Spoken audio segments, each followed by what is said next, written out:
खोजो खोजो खोजो खोजो खोजो खोजो। नमस्कार। दिल्ली के इस खूबसूरत मैदान में अर्थ फेस्टिवल में आप सबका एक बार आयोजकों की तरफ से मैं पुनः स्वागत करता हूं। और मुझे आज दायित्व दिया गया है कि मैं माननीय सूचना प्रसारण मंत्री अनुराग सिंह ठाकुर जी से बात करूं। मैं बातचीत में इनको यंगेस्ट वेटरन ऑफ पॉलिटिक्स कहता हूं।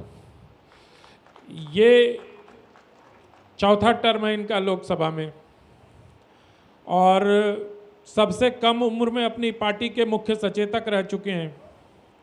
ग्लोबल लीडर का अवार्ड मिल चुका है। तो इतनी कम उम्र में अंडर 19 को लीड कर चुके हैं। तो स्पोर्ट्समैन भी हैं, स्पोर्ट्स खेल मंत्रालय भी इनके पास है, युवाओं की जिम्मेदारी भी है। देश की राजनीति में जो दूसरे युवा हैं उनके बारे में भी आपसे कुछ पूछूंगा थोड़ा ठहर के। लेकिन इस सत्र की शुरुआत करते हैं और आज का जो विषय है अ बिलियन राइजिंग, इस भारत उदय को लेकर इसका क्या अर्थ है। अगर हम अर्थ फेस्टिवल के मंच पे बैठे हैं तो जो भारत का उदय एक प्रकार से हो रहा है, बिलियन राइजिंग जो आज के टॉपिक है, और मैं टॉपिक को अगर पढ़ दूं sir, a billion rising, what does the rise of India mean for the world. तो मैं इसी आधारभूत प्रश्न से ही शुरुआत करना चाहूँगा आपसे कि आपके लिए आप कैसे देखते हैं इसको, और पूरी दुनिया में भारत के उदय का मतलब क्या है, अर्थ क्या है। नमस्कार आनंद जी, नमस्कार। हुआ धरा पर कौन है जिसने नापा गगन को, हुआ धरा पर कौन है जिसने रोका पवन को, हुआ धरा पर कौन है जो जान सका है मन को, और हुआ धरा पर कौन है जिसने रोके भारत माँ के लालों के लगन को। ना भारत माँ के लालों को कोई रोक पाया है, ना रोक पाएगा। तभी तो आज दुनिया भर में आप देखिए, IMF हो, वर्ल्ड बैंक हो, या सिलिकॉन वैली से लेके बाकी मल्टीनेशनल कंपनीज हो, हर तरफ भारत के युवाओं की, भारतीयों की ही आज धूम है। और ये नए भारत की तस्वीर है। तो जैसा विक्रम जी कह रहे थे कि इस अमृत काल में नरेंद्र मोदी जी ने जो भारत को एक नई राह पर ले जाने का काम किया है, इन भारत के युवाओं के माध्यम से अमृत काल से स्वर्णिम काल की ओर ले जाने की ये यात्रा बहुत कुछ कहती है और हमारी उपलब्धियां बहुत कुछ कहती हैं। So in today's interconnected world we could see India's rise as significant implications for the rest of the world. And not only this, we are witnessing an unprecedented transformation in the world order, and we could see India is at the forefront of this change. So India is taking advantage of this change in the world order, and I'm sure with the in the past also, when many said, and many have been writing about this, for the millions problems, we have billions mind who are working behind this, and we have solutions for these millions problems, as India has the brightest brains with them.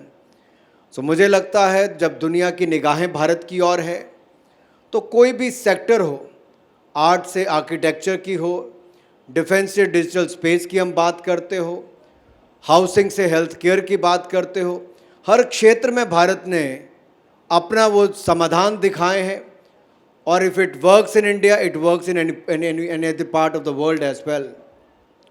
सो अगर भारत में किसी problem का solution है तो दुनिया के किसी भी क्षेत्र में वो चलता है। तो मुझे लगता है भारत की निगाहें, भारत पर जो निगाहें दुनिया की हैं वो सही हैं, क्योंकि नरेंद्र मोदी जी ने ऐसा नेतृत्व दुनिया को देने का काम किया है। आज दुनिया भी उसको सराह रही है। तो 21वीं शताब्दी भारत की हमें याद रखना है और इस अमृत काल से स्वर्णिम काल की ओर हमें भारत को लेकर जाना है। अनुराग जी जब बोल रहे थे तो मुझे याद आ रहा था, अभी मैं पिछले सप्ताह विश्व हिंदी सम्मेलन के लिए फिजी में था, और फिजी के उप प्रधानमंत्री ने मंच से कहा कि भारत इस वक्त दुनिया का नेतृत्व कर रहा है और नरेंद्र मोदी के रूप में हमें सबसे सशक्त, खासतौर पर विकासशील देशों को अगर देखें जो विकसित होने की दहलीज पर हैं, तो मोदी के रूप में हमें एक सशक्त नेतृत्व मिला है। और ये बात वो विमान प्रसाद जी अपने राष्ट्रपति और प्रधानमंत्री की उपस्थिति में कह रहे थे। आप खेल मंत्री भी हैं, खेल की भी बहुत सारी उपलब्धियां हैं, सूचना प्रसारण मंत्री भी हैं। एक प्रश्न मैं आपसे पूछता हूं, थोड़ा आगे बढ़ूं उसके पहले एक राजनीतिक सवाल है। राहुल गांधी जी ने अभी एक इंटरव्यू दिया है इटली के एक समाचार पत्र को, और उन्होंने कहा कि भारत में बोलने की स्वतंत्रता नहीं है, फांसीवाद आ गया है और संसद लगभग अप्रासंगिक हो गया, इररिलेवेंट हो गया है। सूचना प्रसारण मंत्री होने के नाते ये आपकी जिम्मेदारी भी है और आपका दायित्व भी है कि आप नागरिकों के बोलने की आज़ादी को आगे बढ़ाने में या उसकी रक्षा के लिए आगे आए।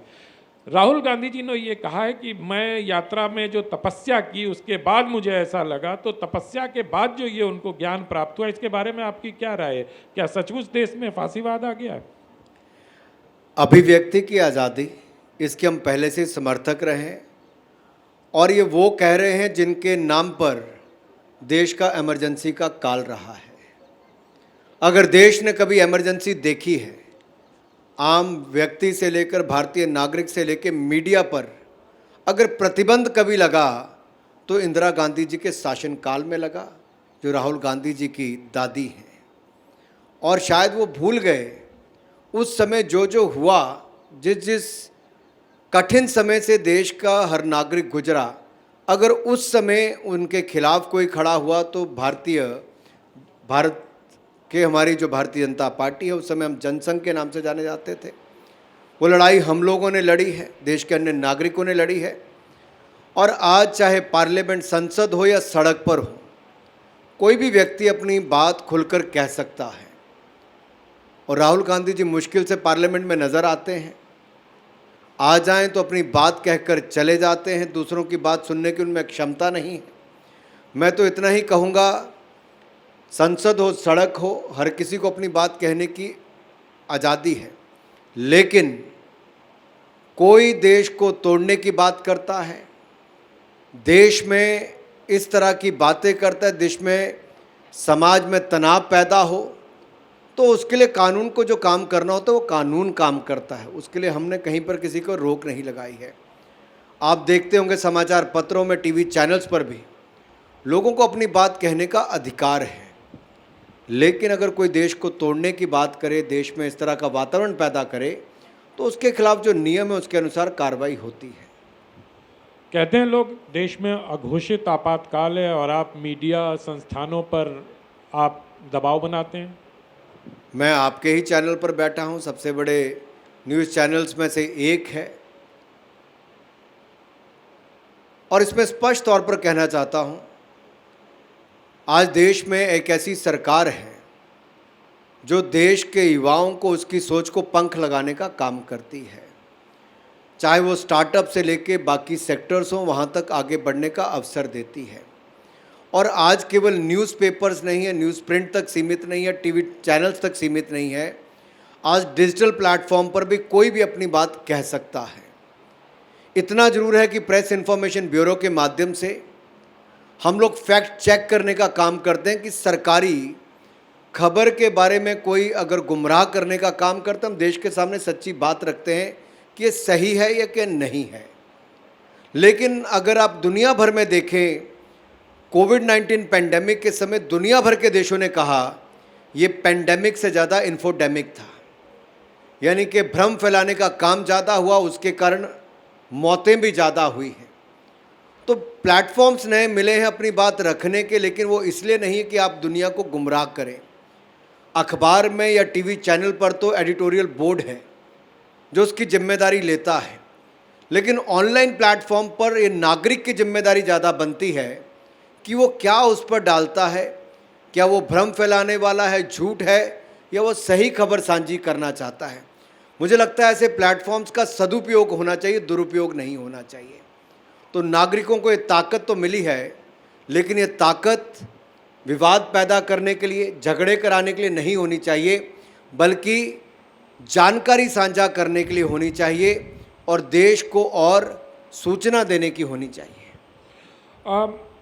मुझे लगता है कि मैं खेल मंत्रालय से जुड़े प्रश्न आपसे कुछ पूछूं, इसके पहले जिस प्रकार से विदेश नीति में भारत इन दिनों रिएक्ट कर रहा है या विदेश के मामलों में, तुर्की में हम सब ने देखा कि भूकंप हुआ और सबसे पहला विमान भारत का उनकी धरती पर उतरा। तो ये जो त्वरा आई है विदेश नीति में, इसको सूचना प्रसारण मंत्री के तौर पर भी और भारत सरकार के प्रवक्ता होने के तौर पर भी आप किस तरह से व्याख्यायित करना चाहेंगे? Every Indians life matter. शायद ये पहले नहीं था, हम अमेरिका के बारे में सोचते थे कि अमेरिका में कहा जाता है एवरी अमेरिकन्स लाइफ मैटर। तब हम सोचते थे कभी हमारे देश में भी होगा कि आम नागरिक के जीवन के बारे में सरकार इतना सोचेगी। लेकिन आज मैं गर्व के साथ कह सकता हूँ 2014 के बाद कोई भी भारतीय देश या दुनिया के किसी भी कोने में होगा, हमारी सरकार ने वो कदम उठाए हैं कि भारतीय की जान को सुरक्षित रखने के लिए और दुनिया के किसी कोने से उसको बचा कर लाने के लिए।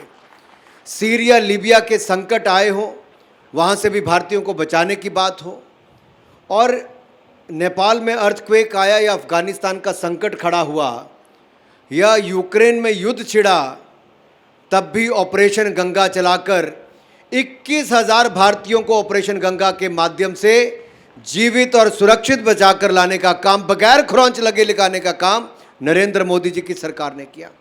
ये इतिहास में पहली बार हुआ है कि मोदी जी जब देश के प्रधानमंत्री बने तो उन्होंने करके दिखाया। एक नहीं 5 भारतीय मंत्रियों को 5 ऐसे देशों में भेजा गया जो यूक्रेन के बॉर्डर पर थे और हर भारतीयों को यूक्रेन से निकालने का काम किया गया। सुमी में जहाँ पर एक तरह से 2-2 लेयर थी, चाहे यूक्रेन की सेना की थी, उससे अंदर स्थानीय सेना की थी, बीच में 700 भारतीय फंसे हुए थे, निकालना असंभव काम था। लेकिन वहाँ पर भी भारतीय, हमारे जो फॉरेन सर्विसेज के हमारे लोग हैं, जो हमारे अन्य सर्विसेज के लोग हैं, उन्होंने जाकर 700 भारतीयों को वहाँ से निकालने का काम किया जहाँ संभव भी नहीं था। ये नए भारत की तस्वीर है, ये नए भारत की पहचान जो दुनिया देख रही है। और मैं तो यहाँ तक कहूँगा, भारत में कभी जब तिरंगा फहराने पर मेरे जैसे युवाओं को जेल में डाल दिया था जम्मू कश्मीर में, जब मैं कलकत्ता से कश्मीर की यात्रा पर चला था कि कश्मीर के लाल चौक पर जाकर तिरंगा झंडा फहराऊंगा, देश के किसी राज्य में कोई रोक नहीं लगी। लेकिन उमर अब्दुल्ला की सरकार ने और यहाँ पर कांग्रेस की मनमोहन सिंह की सरकार ने हर संभव प्रयास किए रोकने के। और जब मैं जम्मू कश्मीर के बॉर्डर के अंदर घुसा तो मुझे पकड़कर कठुआ की जेल में डाल दिया गया। अरुण जेटली जी, सुषमा स्वराज जी मेरा साथ देने वहाँ पर आए, दोनों प्रतिपक्ष के नेता थे, उनको जेल में डाल दिया गया। राजनाथ जी को हमारे यहाँ पर राजपथ पर आपके जाकर प्रदर्शन करना पड़ा, धरने पर बैठना पड़ा हमारे पक्ष में आकर। ये उस समय मनमोहन सिंह जी की सरकार के समय हुआ। लाल चौक पर मेरे युवा मोर्चा के साथी गए तो उन्हें हड्डियां तोड़ दी गई, उनके पांव तोड़ दिए गए, पीठ पर इतनी लाठियां बरसाई गई। उनका केवल कसूर इतना था कि लाल चौक पर तिरंगा झंडा फहराया गया। लेकिन आज नरेंद्र मोदी जी की सरकार है, अनुच्छेद 370-35 को हटाकर वो वातावरण कश्मीर में पैदा कर दिया। आज 2 करोड़ से ज़्यादा टूरिस्ट एक साल में जम्मू कश्मीर में आए, ये नई पहचान वहाँ पर करने का काम किया है। और यही नहीं, आज आप जाइए 365 दिन आप लाल चौक पर क्या जम्मू कश्मीर के किसी कोने पर तिरंगा झंडा फहरा सकते हो। ये नए भारत की तस्वीर है जो नरेंद्र मोदी जी ने करके दिया है। और यही नहीं आनंद जी, जब हमारे हिंदुस्तान के युवा 21,000 से ज़्यादा युवा जब हाथ में तिरंगा लेकर यूक्रेन की धरती से सुकुशल भारत वापस आ रहे थे, तो ऐसे 21 देशों के नागरिकों ने भारत के तिरंगे झंडे को मांगा और तिरंगा झंडा हाथ में लेकर ऐसे 174 लोग 21 देशों के भारत का झंडा लेकर यूक्रेन की धरती से बाहर आए। ये भारत के तिरंगे की ताकत है। और जब आप राइजिंग इंडिया की बात करते हैं, तो जहां एक और बिलियन माइंड्स की हम बात करते हैं, मिलियंस प्रॉब्लम को सॉल्व करने की बात करते हैं, तो बिलियन इंडियंस का जो भारतीय नागरिक यहां पर हो या दुनिया के किसी देश में हो, वो पूरे गर्व के साथ कहते हैं भारत माता की जय, और उस तिरंगे को लेकर दुनिया भर के नागरिक यूक्रेन की धरती से बाहर आते हैं, अफगानिस्तान की धरती से वापस आते हैं। 3-3 बार प्लेन भेजकर अफगानिस्तान की धरती से गुरु ग्रंथ साहब को और बीड़ को निकालने का काम और सिखों को वहां से निकालने का काम, भारतीयों को निकालने का काम मोदी सरकार करती है। ये नए भारत की पहचान है जो दुनिया देखती है कि वासुदेव कुटुंबकम की जब हम बात करते हैं, one earth, one family, one future, ये आज के G20 प्रेसिडेंसी की हमारी पहचान है। ये केवल थीम नहीं है, हम इसको जी रहे हैं। जब दुनिया भर में कोविड-19 पेंडेमिक है, तो भारत ने केवल अपने देश के लिए 2 वैक्सीन बनाने का काम नहीं किया, केवल भारतीयों को 220 करोड़ वैक्सीन लगाने का काम नहीं किया, बल्कि दुनिया के 150 देशों को दवाइयों से लेकर वैक्सीन देने का काम अगर दुनिया के किसी देश ने किया है, तो मोदी जी के नेतृत्व में हमारे भारत ने करने का काम किया है। आज दुनिया भर के देश उसके लिए धन्यवाद करते हैं। भारत के अंदर 80 करोड़ गरीबों को अगर मुफ्त में अनाज 28 महीने देने का काम किया, तो दुनिया का कोई देश नहीं कर पाया, हिंदुस्तान ने करने का काम किया है। आनंद जी, राइजिंग इंडिया की यही पहचान है। जब मैं कह रहा था आर्ट से आर्किटेक्चर की बात हो, हेल्थ से हाउसिंग की बात हो, डिफेंस से डिजिटल स्पेस की बात हो, स्किल से स्टार्टअप्स की बात हो, ये दिखाता है कि भारत ने हर क्षेत्र में अच्छा किया है। और अर्थ फेस्टिवल में कहना चाहता हूँ, ये प्रयास जी ग्रुप के हो सकते हैं, श्रेयसी जी के हो सकते हैं, विक्रम संपत जी के हो सकते हैं, पुनीत जी आपके हो सकते हैं, लेकिन अर्थ सही में मायनों में आज दिखता है कि आज सोमनाथ मंदिर जिसको कभी तोड़ दिया गया था, दिव्य और भव्य सोमनाथ धाम बनाने की बात हो, दिव्य और भव्य काशी विश्वनाथ धाम बनाने की बात हो, दिव्य और भव्य केदारनाथ धाम की बात हो, महाकाल लोक बनाने का काम हो, या काशी विश्वनाथ धाम के साथ साथ अयोध्या धाम बनाकर अगले साल राम मंदिर भी आपको समर्पित कर दिया जाएगा। ये सही मायने में अर्थ हमारे रिच कल्चरल हेरिटेज का कहीं निकला है तो नरेंद्र मोदी जी की सरकार में। अर्थ सही मायने में हमारे इस रिच कल्चरल हेरिटेज का निकला है तो आज भारत की सरकार में, मोदी जी के नेतृत्व में। जब हम गर्व से कहते हैं हम भारतीय हैं, हम अपने कल्चर पर गर्व करते हैं, हम अपनी कला संस्कृति को लेकर दुनिया के दूसरे कोने में जाते हैं, और जब भारत में सेंट्रल एशिया के 5 देशों के 100 ऐसे युवा आते हैं और वो वहाँ के संगीत पर नहीं, भारत की कला संस्कृति और संगीत यानी कि यहाँ के संगीत को गाकर, जब वो मिथुन चक्रवर्ती की फिल्म का गाना जिम्मी जिम्मी जिम्मी आजा आजा आजा को गाते हैं और थिरकते हैं, हमारे यहाँ के भारतीय संगीत जो आप अभी देख रहे थे, हमारे यहाँ पर भारतीय नाट्यम से लेकर उड़ीसा के डांस से लेकर बाकी सब की बात हो, अगर दूसरे देशों के लोग आज उसको अपनाते हैं तो ये उभरते भारत की तस्वीर नज़र आती है कि 21वीं शताब्दी में अगर कोई नेतृत्व दे सकता है तो दुनिया कहती है भारत, भारत और भारत ही दे सकता है। आपने नरेंद्र मोदी की अगुवाई में जो सरकार चल रही है उसके कई सारे उपलब्धियों के अर्थ बताए हमें अर्थ के मंच पर। क्या इन सारी चीज़ों का जो हमारे देश में घटित हो रही हैं और जो पूरी दुनिया, पूरा विश्व, और एक बहुत कहा जाता है कि भारत विश्व गुरु बनकर उभर रहा है, तो विश्व गुरु का मतलब ऐसा नहीं होता कि कोई शिक्षक होगा और सामने लोग बैठ के उसको पढ़ा रहे होंगे। तो विश्व गुरु की जो अवधारणा हमारे यहाँ है, तो क्या इससे आपको लगता है कि पूरा वर्ल्ड ऑर्डर कुछ बदलने वाला है इसमें? क्योंकि जिस प्रकार से यूक्रेन वॉर के आज 1 साल हो रहे हैं और पूरी दुनिया भारत की ओर देख रही है कि कुछ करेगा, तो आपको लगता है कि वर्ल्ड ऑर्डर में कोई चेंज आने वाले दिनों में दिखेगा? आनंद जी, विश्व गुरु है क्या?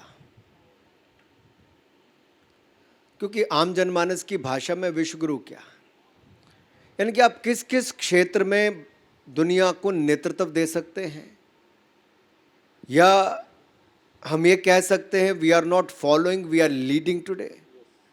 that is more important as we show the world which is the right way, we show the path.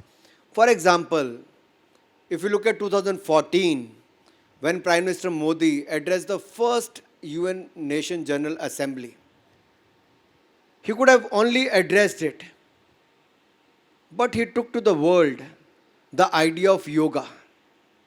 और केवल आइडिया नहीं लेकर गए थे, मोदी जी ने इतने प्रभावशाली ढंग से योग के विषय को वहां पर रखा कि दुनिया भर के देशों ने आम सहमति के साथ रेजोल्यूशन पास करके 21 जून को योग दिवस आज पूरी दुनिया मनाती है। ये भारत की ताकत को आगे रखा है। जब COP21 में दुनिया के बड़े बड़े देश मुंह मोड़कर चले गए थे, COP21 में लीडरशिप भारत ने देने का काम किया। International solar alliance Modi ji ने पेरिस के साथ दुनिया के सामने रखा। आज भारत में उसका हेडक्वार्टर है। 2023 इंटरनेशनल ईयर ऑफ मिलेट, मोटा अनाज, पोषक आहार जिसकी हम बात करते हैं, जिसको दुनिया भूल चुकी थी या देश में भी भूल चुके थे। आज छोटा किसान जो है उसकी मोटी कमाई हो, उसके लिए जो मौसम पर निर्भर रहता है उसका ज़्यादा पैदावार भी हो, उसको ज़्यादा मूल्य मिल सके, इंटरनेशनल ईयर ऑफ मिलेट रखा भी। और आज कोई भी पकवान है हम मिलेट के बनाकर शादियों से लेकर बड़े समारोह तक हमने उसको अपनाने का काम किया है। मिड डे मील से लेकर 5 स्टार के होटल तक उसको अपनाने का काम किया है। स्पोर्ट्समैन से लेकर फिल्म स्टार तक उन्होंने उसको अपनाने का काम किया है। ये केवल सोच ही नहीं, उस आइडिया को जीवन में अपनाने का काम, ये इस स्तर तक ले जाने का काम ये पहले कभी नहीं होता था। ये सोच से उसको अपनी दिनचर्या तक लाने का काम ये नरेंद्र मोदी ने सोच बदलने का काम किया है। ये नेतृत्व के कारण होता है। और इसलिए मैं कह रहा हूं, योग से आयुर्वेद तक, कोविड के समय भारत के काढ़े से लेकर भारत की दवाइयों तक, जो हमारे आयुर्वेद से लेकर सिद्धा से लेकर होम्योपैथी तक, यूनानी तक, ये सबको दुनिया ने माना है। ये सोच नहीं बदली, हमने साथ साथ में दिशा बदलने का काम भी किया है।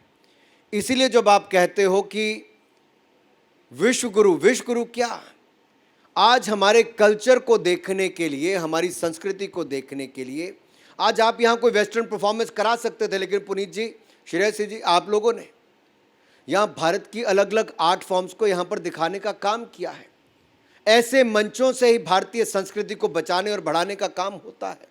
आज G20 की प्रेसिडेंसी में, शंघाई कॉरपोरेशन ऑर्गेनाइजेशन की चेयरमैनशिप में, यूएन सिक्योरिटी काउंसिल की चेयरमैनशिप में भारत ने अलग अलग प्लेटफॉर्म्स पर भारत की कला, संस्कृति, साहित्य को आगे बढ़ाने का काम किया है। हम दर्शन करा रहे हैं भारत की कला संस्कृति के, और हर मंच पे हम अपने देश के नागरिकों को आगे बढ़ाने का काम कर रहे हैं। तो युवा साथियों, जब हम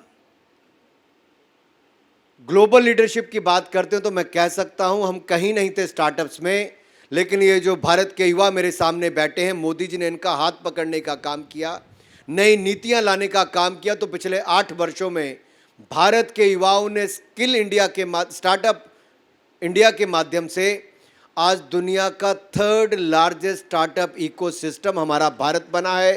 90,000 स्टार्टअप्स हैं, 107 यूनिकॉर्न्स हैं, $30 बिलियन की जिनकी आज वैल्यूएशन है, लगभग 2.5 लाख करोड़ रुपए की वैल्यूएशन है। ये भारत के युवाओं ने करके दिखाया है।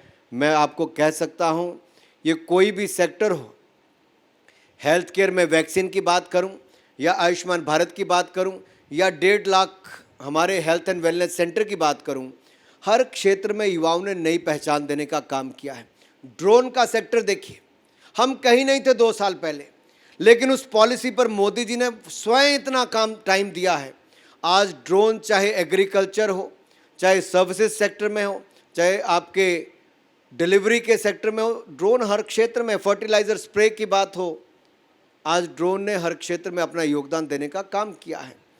इसलिए मैं कहना चाहता हूँ, आज हमारी जो प्रॉब्लम्स हैं उनका सल्यूशन निकालने के लिए हमारे युवा हैकाथॉन के माध्यम से हो, स्टार्टअप्स के माध्यम से हो, नए यहाँ पर उत्तर उसके निकाल रहे हैं। सही मायने में अगर अर्थ युवाओं की ताकत का कहीं पर निकला है तो हमारे स्टार्टअप्स के माध्यम से निकला है। सॉल्यूशंस, प्रॉब्लम्स का सॉल्यूशन कहीं पर निकला है या उसका अर्थ भी कहीं पर निकला है, तो हमारे युवाओं ने अपने अलग अलग स्टार्टअप्स के माध्यम से निकालने का काम किया है और उसको स्केल अप करने का काम हुआ है। साइज एंड स्केल मिला तब जाकर वो यूनिकॉर्न बन पाई हैं।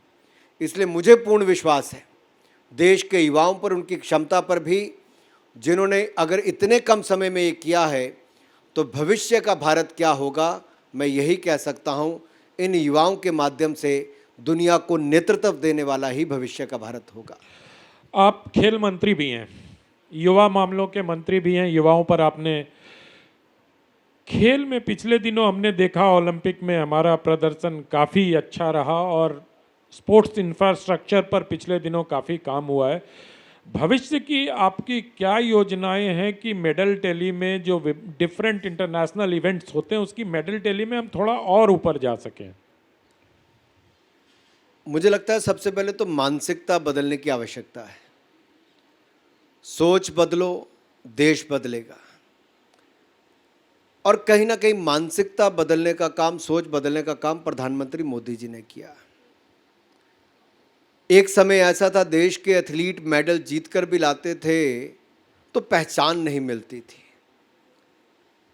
लेकिन आज हमारे देश के युवा खिलाड़ी किसी बड़ी चैंपियनशिप में खेलने जा रहे हों तो जाने से पहले कोई और बात नहीं करता, देश के प्रधानमंत्री स्वयं हमारे खिलाड़ियों का मनोबल बढ़ाने का काम करते हैं। उनके परिवार के लोगों से, उनके कोचेज से बात करते हैं। वो वापस आते हैं, मेडल जीता हो या ना जीता हो, उनकी पीठ थपथपाने का काम करते हैं। ना भी किया हो तो कहते हैं आपने देश का प्रतिनिधित्व किया है, यही आपकी बहुत बड़ी उपलब्धि है। 140 करोड़ भारतीयों में आप इस स्तर तक आने का काम किया है। मैं छोटा सा उदाहरण देता हूं। मीराबाई चानू अनफिट हो गई ओलंपिक से 6 महीने पहले। कोविड का समय था, 24 घंटे के अंदर उसका वीज़ा भी लगवाया, उसको प्लेन में चढ़ाकर अमेरिका भेजा, उसके कोच और उसके साथ में सपोर्ट स्टाफ को भेजा। 6 महीने हमने 70 लाख रुपए से ज़्यादा खर्च किया और ये नहीं सोचा क्या होगा। कोविड के समय भी उसके साथ हम खड़े रहे। जैसे मीराबाई चानू सीधा टोक्यो पहुंची तो भारत के लिए पहला मेडल भारत की बेटी ने जीतने का काम किया। ये target Olympic podium scheme tops के माध्यम से हमने भारत के एथलीट्स की बोर्डिंग, लॉजिंग, ट्रेनिंग, सारा खर्चा हम सहते हैं। Out of pocket allowance 6 lakh रुपया यानी कि 50,000 रुपया महीना उनको अलग से देते हैं। 3,000 अन्य खिलाड़ियों को हम खेलो इंडिया एक्रेडिटेड अकेडमीज के माध्यम से उनको 6-6 लाख रुपया उनके सालाना ट्रेनिंग पे खर्च करते हैं। उनको हर महीने जेब खर्च अलग से देते हैं। देश भर में जहां 2014 में कांग्रेस के ज़माने में 1,000 करोड़ से कम का बजट होता था, आज 3 गुना से ज़्यादा बढ़ाकर 3400 करोड़ रुपया बजट कर दिया है। ये भी अपने आप में बड़ा बदलाव किया है। लेकिन सबसे बड़ा बदलाव है खिलाड़ियों में ये सोच पैदा कर दी कि आप मेडल जीत सकते हैं, आपको दबाव के बिना खेलना है। और जब खिलाड़ी दबाव में थे तब मोदी जी ने फ़ोन उठाकर जब उनको फ़ोन किया कि मन छोटा क्यों करते हो, आप यहाँ तक पहुँचे, आप आगे बहुत कुछ कर सकते हो। और जो हमारी टीम उस पड़ाव पर थी कि क्या होगा, 41 साल के बाद हमारी हॉकी टीम ने मोदी जी की फ़ोन कॉल के बाद अपने प्रयासों से देश के लिए ब्रॉन्ज मेडल जीतने का काम भी करके दिखाया। यही नहीं, थॉमस कप हम कभी जीतते नहीं थे, 73 साल में गोल्ड जीतने का काम थॉमस कप में बैडमिंटन टीम ने हमारी किया। ये वही बैडमिंटन टीम जब उदास बैठी थी ओलंपिक्स के बाद तो मोदी जी ने कहा था क्यों निराश होते हो, अगला अवसर आएगा फिर जीत जाओगे। और इन्होंने गोल्ड मेडल जीतने का काम किया। तो यहाँ प्रधानमंत्री वो हैं जो खिलाड़ियों का मनोबल बढ़ाते हैं। और आनंद जी यही नहीं, इस बार की रिपब्लिक डे परेड में सामने वाली स्टेज पे मोदी जी के और इजिप्ट के राष्ट्रपति के सामने कोई और नहीं बैठा था, वो मजदूर बैठे थे जिन्होंने राजपथ को कर्तव्य पथ बनाने का काम किया, जिन्होंने किंग जॉर्ज पंचम की मूर्ति को हटाकर ऐसी मूर्ति तराशने का काम किया जो नेताजी सुभाष चंद्र बोस की मूर्ति वहां पर स्थापना करने का काम किया। हमने सोच बदलकर देश को बदलने का काम भी किया है। और काशी विश्वनाथ धाम में भी आप देखिए, किसी और को बैठने का मौका नहीं मिला, वहाँ पर भी मजदूर बैठे थे, उनके पांव धोकर उनके बीच में बैठने का काम और मजदूरों के योगदान के काम को भी प्रणाम करने का काम किया, तो देश के प्रधानमंत्री नरेंद्र मोदी ने किया। ये सोच बदल दी है कि राष्ट्र निर्माण में मजदूर की भूमिका हो या साइंटिस्ट की भूमिका हो। हमारी सॉफ्ट पावर में हमारे साइंटिस्ट से लेकर सिनेमा से लेकर हमारे स्पोर्ट्समैन की भूमिका हो, उसको पहचान दिलाने का काम भी नरेंद्र मोदी जी करते हैं। ये मनोबल बढ़ाने वाले, नेतृत्व को आगे बढ़ाने वाले नेता आज देश को मिले हैं और दुनिया भर में सबसे लोकप्रिय नेता के रूप में भी एक बार नहीं 3 बार नरेंद्र मोदी जी का नाम ही दुनिया में सबसे पहले आया है। रक्षा के क्षेत्र में पहले हम विदेश पर निर्भर करते थे, उनके उत्पादन पर निर्भर करते थे, एयरक्राफ्ट और मेंटेनेंस में भी या हेलीकॉप्टर निर्माण में भी। पिछले दिनों ये देखा गया है कि रक्षा के क्षेत्र में भी जो आत्मनिर्भरता थी वो बढ़ी है। इससे क्या हमारी सैनिकों की कार्यकुशलता पर कोई असर पड़ेगा? इंडिजिनसली बिल्ट जो हमारे हथियार हैं, या जैसे अमेठी में AK-53 या 56 लग रहा है, या अभी हेलीकॉप्टर निर्माण शुरू हुआ है, तो इनकी गुणवत्ता को कैसे ध्यान में रखते हुए, ताकि सैन्य बलों को कोई इम्पैक्ट ना हो, कैसे काम कर रही है भारत सरकार? आनंद जी, मुझे लगता है हमें से थोड़ा सा, एक तो आत्मनिर्भर की आपने बात कही, उस दृष्टि से देखना चाहिए जी। एक होलिस्टिक अप्रोच हम कैसे लेके चल रहे हैं। अब सैनिक को अगर आप केंद्र बिंदु रखें या भारत की सुरक्षा को केंद्र बिंदु रखें, तो पूर्व सैनिकों की मांग थी 1 रैंक 1 पेंशन। बिल्कुल। 35-40 साल में किसी ने 1 रैंक 1 पेंशन को पूरा नहीं किया। नरेंद्र मोदी जी की सरकार ने आकर पहले निर्णयों में से 1 रैंक 1 पेंशन पूर्व सैनिकों को देने का काम किया। फिर आया हमारे सैनिकों को मजबूती प्रदान करना, तो उसमें बुलेट प्रूफ जैकेट कांग्रेस ने 10 साल नहीं दी, हमने make in India bullet proof jacket पूरी की पूरी बनाकर दे दी। स्नो बूट, स्नो सूट नहीं मिलते थे, हमने वो भी बनाकर दे दिए। भारतीय सेना को लेटेस्ट हथियार बना दे दिए, लड़ाकू विमान दे दिए। अब ये था कि 70-75 सालों में भारत आयात पर निर्भर था, दुनिया का सबसे बड़ा इंपोर्टर आयातक था हथियारों का। बिल्कुल। हमने सोच बदल दी और उससे क्या बदला? आज हमने देश के 400 ऐसे डिफेंस के प्रोडक्ट्स हैं जिनको आयात करने पर प्रतिबंध लगा दिया है। अब देश में ही निर्माण होता है। जहां भारत दुनिया का सबसे बड़ा आयात करने वाला था, आज रिकॉर्ड 16,000 करोड़ रुपए का एक्सपोर्ट किया है और अगले 3 साल के अंदर 40,000 करोड़ रुपए से ज़्यादा का एक्सपोर्ट करेंगे। तो 400 प्रोडक्ट्स को हम बना भी रहे हैं, आत्मनिर्भर भी हो रहे हैं और साथ ही साथ यहाँ पर रोजगार उत्पन्न भी कर रहे हैं। चाहे AK-56 हो या लड़ाकू विमान हो या हेलीकॉप्टर हो। जिस फैक्ट्री को बंद करने की बात राहुल गांधी जी HAL की करते थे, आज उसका सबसे बड़ा प्लांट हेलीकॉप्टर निर्माण का कहीं पर लगा है तो मोदी सरकार ने कर्नाटक में लगवाया है। आज रायबरेली में ही बात करें, इनके सरकार के समय तो कुछ नहीं हुआ, आज वहाँ पर सबसे बड़ा हथियारों का प्लांट वहाँ पर लगाने का काम किया है। आज हम दुनिया भर को, जहाँ 75 देशों को डिफेंस इक्विपमेंट एक्सपोर्ट कर रहे हैं, ये सोच ही नहीं बदली। हमने नई दिशा देने का काम भी भारत को किया है। मैं इतना ही कहूँगा मित्रों, यहीं पर नहीं, ब्राह्मोस मिसाइल से लेकर राफेल विमान तक भारत ने हर क्षेत्र में सेना को मजबूत करने का काम किया। लेकिन एक बार फिर बात करता हूँ, ये केवल बजट बढ़ाने का काम नहीं किया। बजट तो हमने कई गुना बढ़ा ही दिया डिफेंस का।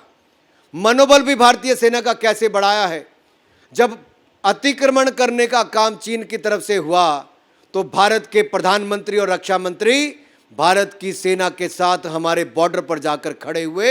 ये आज से पहले कभी नहीं हुआ था। ये भी हमारे लोगों ने करने का काम किया और हमारे सैनिकों ने मुंह तोड़ जवाब भी दिया है।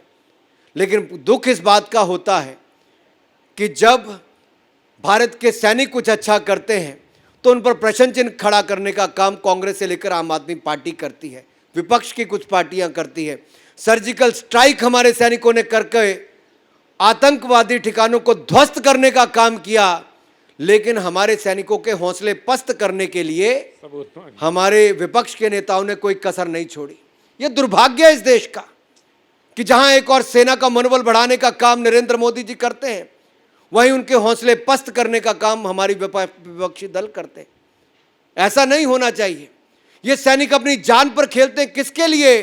ताकि 140 करोड़ भारतीय सुख चैन की नींद सो सकें, स्टार्टअप से लेकर हमारे स्किल्ड युवा अपने देश को आगे बढ़ा सकें। हमें तो एक बार भारत माता की जयकार करनी चाहिए और उन सैनिकों को गुणगान करना चाहिए जो भारत को सुरक्षित रखने के लिए अपने परिवार से दूर रहकर भी भारत को 24 घंटे और 365 दिन सुरक्षा उपलब्ध करवाते हैं। अनुराग जी, आपसे 2 प्रश्न पूछूंगा, समय कम है, आपको जाना भी है। एक तो आप अभी चीन की बात कर रहे थे, राहुल गांधी लगातार कह रहे हैं कि चीन आगे बढ़ता जा रहा है और आप लोग रोक नहीं पा रहे हैं। मुझे लगता है गुलामी की मानसिकता जिससे मुक्ति दिलाने की बात मोदी जी करते हैं, तो कम से कम राहुल गांधी जी को गुलामी की मानसिकता छोड़ देनी चाहिए। और इटली के न्यूज़पेपर में जाकर क्या कहते हैं, अब उनकी पृष्ठभूमि क्या है, मैं उस पर ज़्यादा जाना नहीं चाहता, लेकिन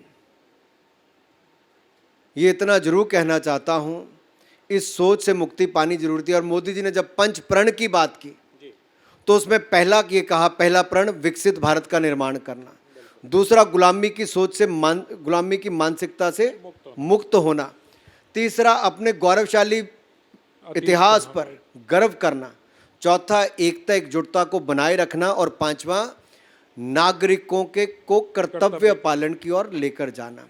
तो राहुल गांधी जी भी नागरिक हैं, तो उनको कर्तव्य पालन करना चाहिए, अपनी गुलामी की मानसिकता से मुक्त होना चाहिए और ये जान लेना चाहिए कि जहां वो देश को छोड़कर गए थे फ्रेजाइल 5 में, आज फ्रेजाइल 5 से 8 सालों में मोदी जी ने फर्स्ट 5 इकोनॉमीज में दुनिया की लाकर खड़ा कर दिया है।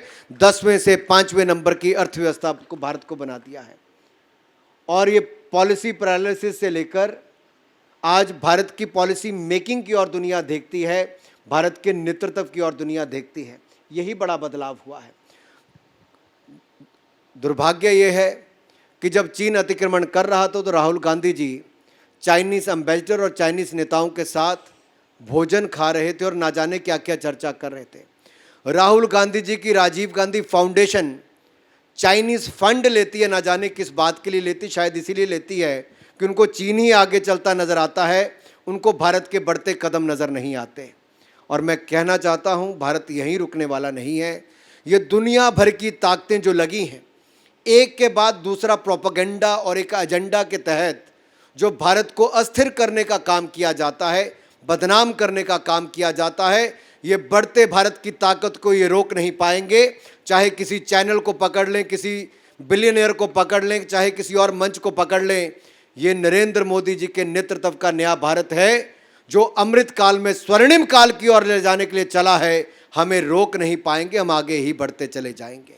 आपने ये छेड़ भी दिया तो मैं एक सवाल पूछने का लोभ संवरण नहीं कर पा रहा हूँ।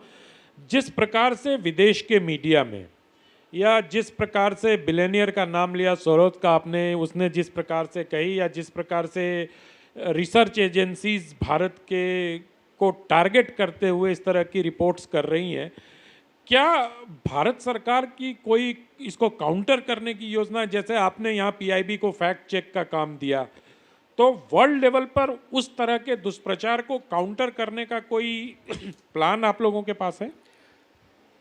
लोकतंत्र में सबसे बड़ी ताकत क्या है? क्या ताकत है लोकतंत्र में सबसे बड़ी? लोग हैं और लोगों का वोट है। तो मैं आप सबसे तो ये कहता हूं, ये जो एक एक वोट, हर एक वोट आपने मोदी जी को पिछली बार दिया, वो आपकी ये ताकत आपने दुनिया भर को दिखाई कि 140 करोड़ भारतीय किसके पीछे खड़े हैं। और नरेंद्र मोदी जी ने भारत की ताकत को आज दुनिया भर में लाकर खड़ा कर दिया। दुनिया भर के प्रयासों से कुछ नहीं हो पाएगा क्योंकि जनता मोदी जी के पीछे खड़ी है। और आज मैं आपको कहना चाहता हूं, ये ताकतें कोविड-19 पैंडेमिक के समय भी लगी थी। कहते थे करोड़ों भारतीय मर जाएंगे, भूखमरी से और महामारी से मर जाएंगे। आज मैं सीना ठोक कर कहता हूं, ये मोदी जी का नेतृत्व ही था जिसने आत्मनिर्भर पैकेज भी दिया, 80 करोड़ भारतीयों को अन्न योजना के माध्यम से 28 महीने तक मुफ्त में राशन भी दिया, जिन्होंने आत्मनिर्भर पैकेज के माध्यम से अर्थव्यवस्था को बचाने का काम भी किया। आज दुनिया में सबसे तेजी से बढ़ती हुई अर्थव्यवस्था कोई और नहीं, हमारा भारत सबसे तेजी से बढ़ती हुई अर्थव्यवस्था है। तो दुनिया कुछ भी कह ले, कुछ भी प्रोपेगेंडा कर ले, कुछ भी प्रयास कर ले, ये भारतीयों की ताकत को ना ये अरबपति खरबपति रोक पाएंगे, क्योंकि यहाँ पर गरीब नागरिक की भी और आम जनमानस का आशीर्वाद भी, 140 करोड़ भारतीयों का आशीर्वाद नरेंद्र मोदी के साथ है, जो दुनिया के बड़े बड़े देश नहीं कर पाए। भारत ने अपनी क्षमता को जानकर पहचान कर अपनी ताकत को खड़ा किया। पीपी किट हम नहीं बनाते थे, 1 महीने में 10 लाख से ज़्यादा पीपी किट बनाने की हमने अपनी ताकत खड़ी कर ली। मास्क नहीं बनता था, वो बना लिया। ऑक्सीजन सिलेंडर से लेकर कॉन्सेंट्रेटर से लेकर वेंटिलेटर तक बनाने का काम किया, और 2-2 वैक्सीन बनाना ही नहीं, दुनिया भर को देने का काम भी भारत ने ही किया। ये भारत की ताकत को दुनिया जान चुकी है। योग से लेकर आयुर्वेद से लेकर स्टार्टअप से लेकर युवाओं की ताकत को जान चुकी है। भारत हार्ड पावर हो या सॉफ्ट पावर हो, हर क्षेत्र में आगे बढ़ रहा है। अब हम आंखें झुकाकर नहीं, आंखों में आंखें डालकर बात करते हैं, इसलिए दुनिया का कोई व्यक्ति हो हमें रोक नहीं पाएगा। ये प्रोपेगेंडा भी किसी एजेंडा के तहत कोई हमें रोक नहीं पाएगा। मीडिया की बात कर रहे हैं तो फिल्मों की बात कर लेते हैं। पिछले दिनों कोविड के दौरान भी और उसके बाद भी कुछ आंतरिक कारणों से, कुछ बाहर के कारणों से ऐसा लगता है कि भारतीय फिल्में कुछ संकट में हैं। जिस प्रकार से सिनेमा हॉल, सिंगल थिएटर्स पूरे देश भर में लगातार बंद हो गए, बहुत दूर दूर तक थिएटर्स नहीं है, थिएटर्स में टिकट बहुत है। क्या थिएटर्स को लेकर आप कोई पॉलिसी बनाने की या थिएटर्स को रेगुलेट करने की या उनको प्रोत्साहित करने की कोई योजना सूचना प्रसारण मंत्रालय बना रहा है? नहीं, मुझे लगता है भारत में कंटेंट और अच्छा बने।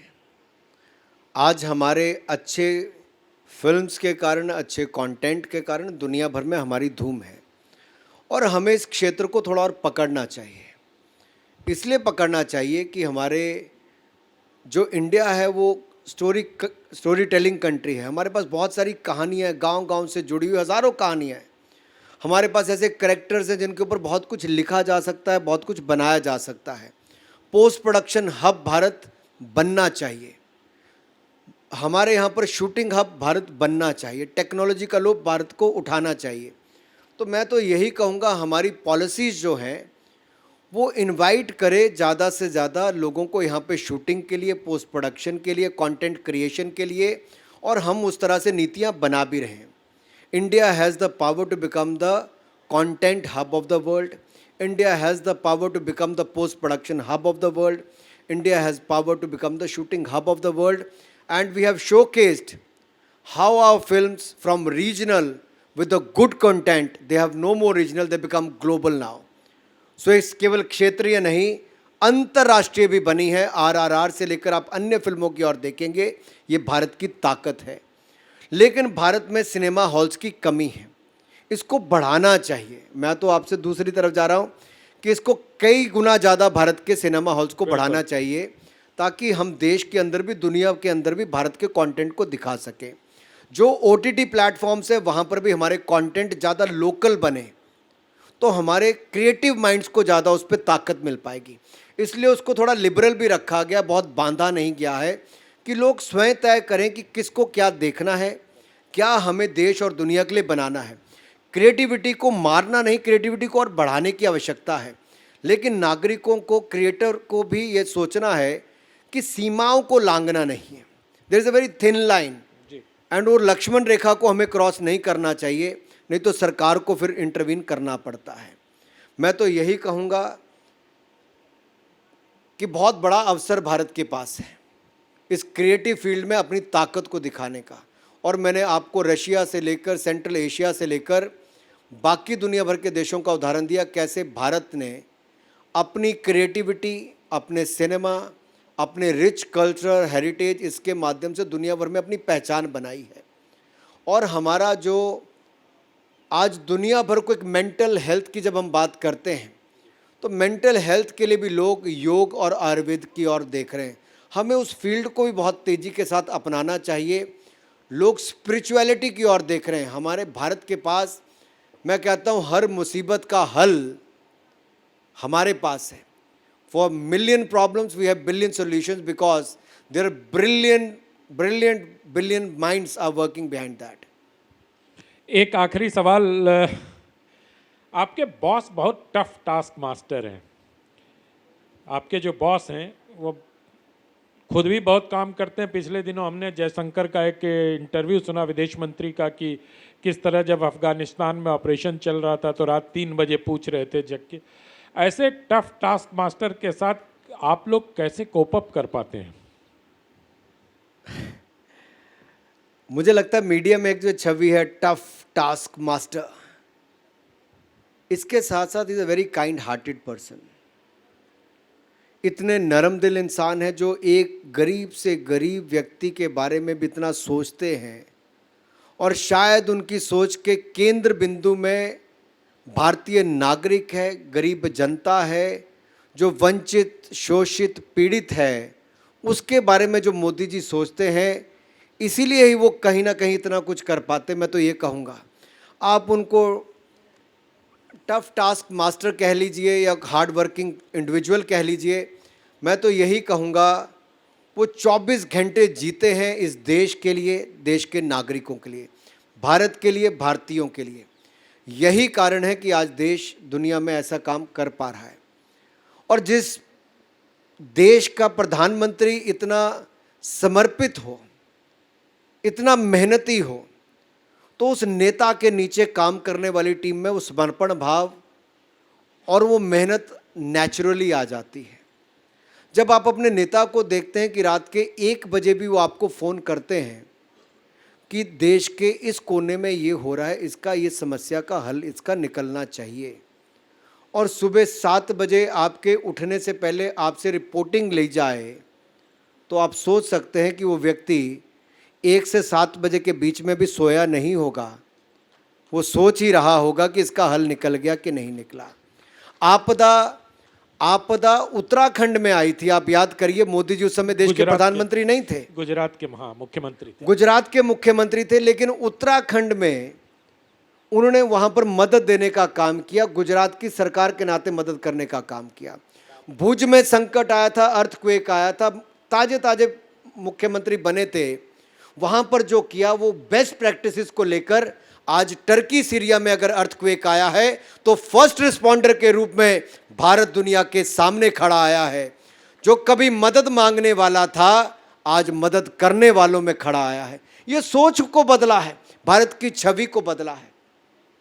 आप इसको टफ टास्क मास्टर कहें, मैं तो कहूँगा इस व्यक्ति के दिल में, प्रधानमंत्री मोदी जी के दिल में, हर व्यक्ति के जीवन की वो कीमत है, चाहे वो टर्की में हो, सीरिया में हो, चाहे वो भारतीय हो या दुनिया का कोई व्यक्ति हो, जो दुनिया के किसी 2 देशों के बीच में युद्ध चल रहा हो तब भी कहता है this era is not of war. ये युद्ध का समय नहीं है, ये शांति का समय है, ये चर्चा का समय है, ये लोकतंत्र का समय, चर्चा से समाधान करने का समय है। तो ऐसे नेता की ओर दुनिया देख रही है। आप इसको टफ टास्क मास्टर कहिए या नरम दिल इंसान कहिए या समर्पित ऐसा नेता कहिए जो भारत को एक नई ऊंचाइयों पर ले जाना चाहता है। मैं तो कहता हूँ हम सौभाग्यशाली हैं जो मोदी जी के नेतृत्व में, उनके मंत्रिमंडल में काम करने का अवसर मिला है। हर भारतीय को आज भारत को एक नई पहचान दिलाने का अवसर मिला है। हम सौभाग्यशाली हैं। हर भारतीय का जिसने वोट नरेंद्र मोदी जी को दिया है, तो भारत को संकट के समय से निकालकर आज शीर्ष पर ले जाने का काम हो रहा है। हम धन्यवादी हैं हर भारतीय के। बहुत बहुत धन्यवाद माननीय मंत्री जी, अनुराग सिंह ठाकुर जी। और आपने देखा होगा कि मैंने आरंभ में ही ये कह दिया था कि ये यंगेस्ट पॉलिटिकल वेटरन है, तो इनकी बातचीत को सुनने के बाद आपको लगा होगा कि इन्होंने, और क्रिकेट भी खेलते हैं, चाहे कितनी भी गुगली मार लो, ये स्ट्रेट बैट से ही खेलते हैं। तो बहुत बहुत धन्यवाद आपका। आनंद जी ने भी कोई क्षेत्र नहीं छोड़ा, सही अर्थ निकाल लिया कि इंफॉर्मेशन ब्रॉडकास्टिंग मंत्री आया है तो खेल कूद से लेके, सिनेमा से लेके, इकॉनमी से लेकर दुनिया भर के संकट के सब सवाल पूछ लिए। जी, आप माना ये जाता है, जब हम लोगों ने पत्रकारिता शुरू की थी, कि जो सूचना प्रसारण मंत्री होता है वो भारत सरकार का प्रवक्ता होता है। तो आपसे तो प्रश्न पूछे ही जाने चाहिए थे। बहुत बहुत धन्यवाद आपका, आपने समय निकाला और अर्थ फेस्टिवल की तरफ से मैं आपका आभार प्रकट करता हूं और उम्मीद करता हूं कि जो कारवा 5 साल पहुंचा है वो आगे भी चलता रहे। पुनीत गोयनका जी को धन्यवाद, श्रेयसी जी को धन्यवाद और डॉक्टर विक्रम संपत हमारे मित्र हैं, उनका बहुत बहुत आभार कि उन्होंने मुझे आपसे बात करने का अवसर प्रदान किया। बहुत धन्यवाद। आपका धन्यवाद और एक बार फिर सभी अर्थ फेस्टिवल से जुड़े हुए महानुभावों का मैं आभार प्रकट करता हूँ। इसलिए करता हूँ आनंद जी क्योंकि सही मायने में जो हमारी पहचान, हमारे कल्चर की, हमारे फूड की, हमारी कला की, संस्कृति की, उसको एक मंच चाहिए कुछ ना कुछ दिखाने का। और एक बहुत बड़ा मंच अर्थ फेस्टिवल के माध्यम से हुआ है, अर्थ अ कल्चर फेस्ट। मुझे लगता है एक सही पहचान, एक अर्थ सही मायने में भारत के इस कला, संस्कृति, साहित्य को मिला है। बहुत बहुत आभार, धन्यवाद। आप सबका भी बहुत धन्यवाद, धैर्यपूर्वक आपने हम लोगों को सुना। बहुत बहुत आभार। एक बार फिर से श्री अनुराग सिंह ठाकुर जी का बहुत बहुत धन्यवाद for joining us here at Earth a Culture Fest promoted by Zee. Thank you, sir.